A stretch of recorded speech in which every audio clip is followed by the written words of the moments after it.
তো হরে কৃষ্ণ, জয় গুরু, জয় নিতাই। আজকে যে বিষয় আলোচনা সেটি হচ্ছিল ভাগবত পুরাণ।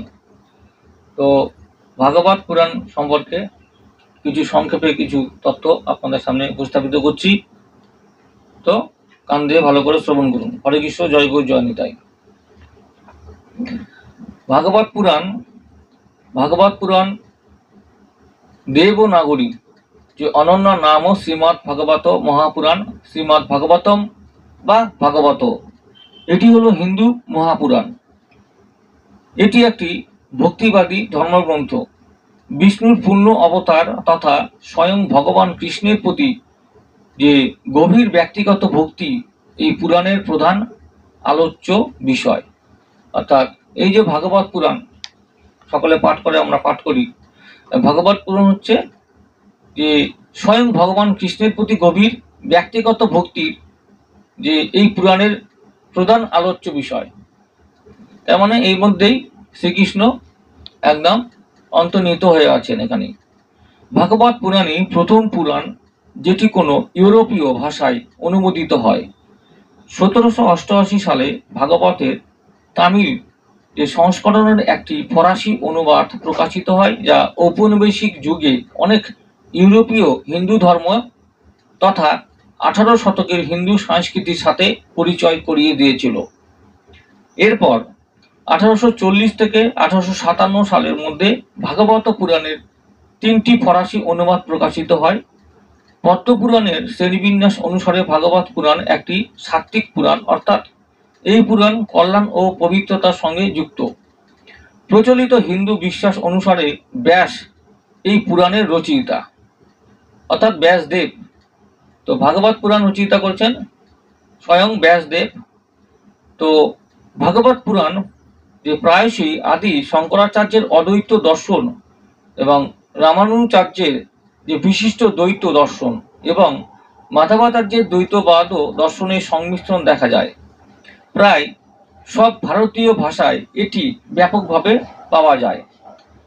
ভাগবত পুরাণকে পবিত্রতম ও সর্বশ্রেষ্ঠ পুরাণ মনে করা হয়, কারণ এটি বিষ্ণু ও তার বিভিন্ন অবতারের, প্রধানত কৃষ্ণের প্রতি ভক্তির কথা প্রচার করা হয় বা প্রচার করে। এই পুরাণে জাগতিক কর্মের বন্ধন থেকে মুক্তি, বিশুদ্ধ আধ্যাত্মিক জ্ঞান অর্জনের উপায় ও বিষ্ণু ভক্তির মাহাত্ম্য বর্ণিত হয়েছে। ভাগবত পুরাণে অন্যান্য পুরাণের মতোই যে বিশ্বস্তত্ত্ব, জ্যোতিষবিদ্যা, বংশতালিকা, ভূগোল, কিংবদন্তি, সঙ্গীত, নৃত্য, যোগ ও সংস্কৃতি প্রভৃতি বিষয় সম্পর্কে বিস্তারিত আলোচনা করা হয়েছে। ভারতীয় পৌরাণিক কাহিনীগুলোতে যে কিংবদন্তির বহুবার লক্ষ্য করা যায় তা হলো যে অশুভ শক্তি ও পরোপকারী দেবতাদের পরস্পর যুদ্ধে যে অসুরেরা জয়লাভ করে ও পৃথিবী শাসন করে, পরম সত্য পুনরায় কৃষ্ণ রূপে, যার অপর নাম হরি বা বাসুদেব, আবির্ভূত হন। তিনি প্রথমে যে অসুরদের সাথে শান্তি স্থাপন যে করেন, তাদের স্বভাব বোঝেন এবং তারপর তৎপরতার সাথে তাদের পরাজিত করে আশা, ন্যায় বিচার, স্বাধীনতা এবং সুখ পুনঃপ্রতিষ্ঠিত করেন। ভাগবত পুরাণ সর্বাধিক যে প্রভাবশালী পুরাণ, অষ্টাদশ পুরাণের মাঝে এটি অন্যতম। ইতিহাস, রামায়ণ, মহাভারতের পাশাপাশি অন্য পুরাণের সাথে এটিকে পঞ্চম বেদ বলা হয়ে থাকে। অর্থাৎ এই ভাগবত পুরাণ হচ্ছে যে যেমন মহাভারত, রামায়ণ, তো এই যে পুরাণগুলো আছে, অর্থাৎ সেই পুরাণের মধ্যে এদের হচ্ছে এই ভাগবত পুরাণকে পঞ্চম বেদ বলা হয়ে থাকে। ভাগবত পুরাণ অনুসারে কৃষ্ণের অভ্যন্তরীণ প্রকৃতি এবং বহিস্থ রূপ ও বেদের অনুরূপ এবং তা বিশ্বকে অশুভ শক্তির হাত থেকে রক্ষা করে।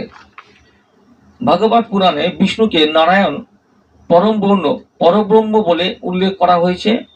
তিনি অসংখ্য বিশ্ব সৃষ্টি করে প্রতিটির মধ্যে ঈশ্বর রূপে প্রবেশ করেন। বিষ্ণু রজগুণ অবলম্বন করে যে ব্রহ্মা রূপে প্রত্যেক বিশ্বের মধ্যে 14টি করে জগৎ সৃষ্টি করেন। সত্যগুণ গ্রহণ করে বিষ্ণু রূপে সেই জগতগুলি রক্ষা ও প্রতিপালন করেন এবং মহাকল্পের অন্তকালে তমগুণ অবলম্বন করে রুদ্র রূপে সেই জগতগুলি ধ্বংস করেন। এই পুরাণ প্রথমে মুখে মুখে প্রচারিত ছিল। এর বর্তমান রূপটি খ্রিস্টীয় 4th থেকে 10ম শতাব্দীর মধ্যবর্তী কোনো এক সময়ে লিপিবদ্ধ হয়।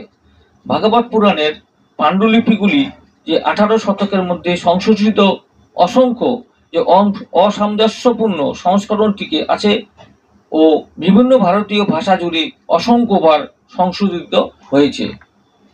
এই ভাগবত পুরাণকে বহুবার সংশোধিত করা হয়েছে। গ্রন্থটি মোট 332টি অধ্যায় ও 18,000 শ্লোক সহ 12 স্কন্ধের সমন্বয়ে গঠিত। এই ভাগবত পুরাণ, এই পুরাণে কতগুলো শ্লোক আছে? 18,000 শ্লোক আছে এবং 12 স্কন্ধের সমন্বয়ে গঠিত। 12 স্কন্ধ সমন্বয়ে গঠিত হয়েছে।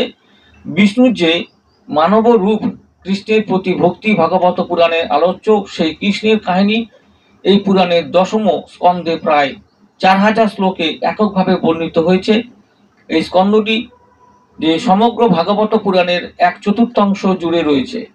কৃষ্ণের জন্ম থেকে অন্তর্ধান পর্যন্ত সকল ঘটনা এই স্কন্ধেই সুসংবদ্ধভাবে লিপিবদ্ধ রয়েছে। এছাড়াও এখানে রয়েছে ভক্তি যোগের আচরণ পদ্ধতি, ভক্তির ব্যাখ্যা এবং বিভিন্ন ধরনের ভক্তির বর্ণনা। অনেক বৈষ্ণব ভাগবত 1.3.40 অনুসারে এই গ্রন্থটিকে যে কৃষ্ণকে অভিন্ন এবং এই গ্রন্থটিকে কৃষ্ণের বাণীমূর্তি বা যে বত্নয় বিগ্রহ মনে করেন। অর্থাৎ এই যে ভাগবত পুরাণটি এটি হচ্ছে কৃষ্ণের বাণী উক্তি এবং এই গ্রন্থটি হচ্ছে স্বয়ং কৃষ্ণই মনে করা হয়, কৃষ্ণকে মনে করা হয় ভাগবত পুরাণ।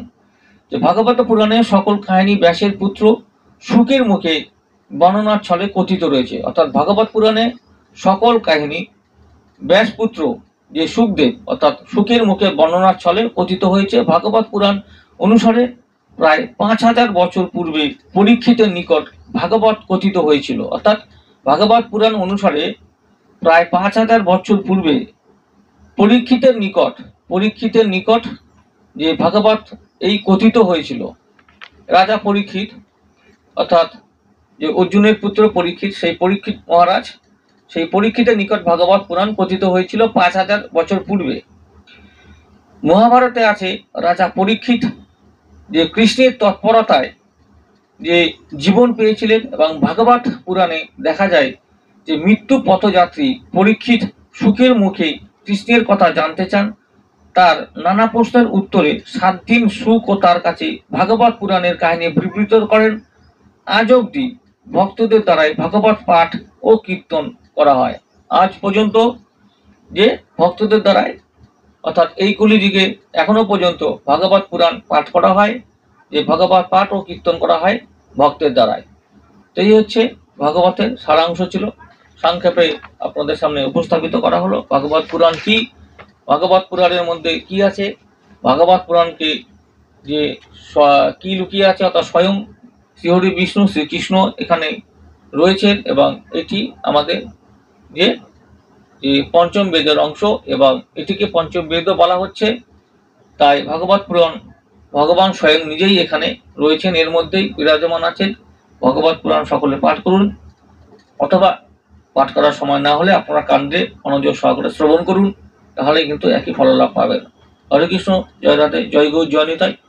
সকলে ভালো থাকুন, সুস্থ থাকুন এবং এইভাবে আপনারা যে হরি সঙ্গ অর্থাৎ হরিবাস নাম সংকীর্তন যে অনুষ্ঠানে এবং বাড়িতে আপনারা করে এই কলিযুগে সমস্ত পাপ মুক্তির জন্য একমাত্র রাস্তা এই হরিনাম সংকীর্তন। অর্থাৎ তাই বলা হয়েছে কলিযুগে যে হরের নাম ও হরের নাম ও হরের নামে কি বলো কলো নাস্তব নাস্তব নাস্তব গতান্নতা। যে কলিযুগে একমাত্র হরিনাম ছাড়া কোনো উপায় নাই, অর্থাৎ গতি নাই, নিস্তার নেই।